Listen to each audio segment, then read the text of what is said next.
今日唔係嚟教你如何可以反 PUA 啊，但係我想提出一件事，點解有啲人好容易俾人道德綁架？點解有啲人好容易就變成成日都俾人情緒去操控，容許人哋用一啲詞句啦，或者係情緒啦，或者係一啲行為去令到自己好失落啊，俾人忽視啊，好傷心啊，甚至懷疑自己嘅價值咧？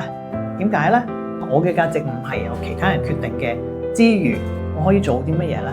自我肯定，究竟肯定啲乜嘢咧？同埋自我肯定係需要好多練習㗎。學識愛自己啦，尊重自己，都有機會鍛鍊如何遠離成日令到你迷失嗰啲人。你真係值得擁有一個健康嘅自己，你唔欠任何人嘅。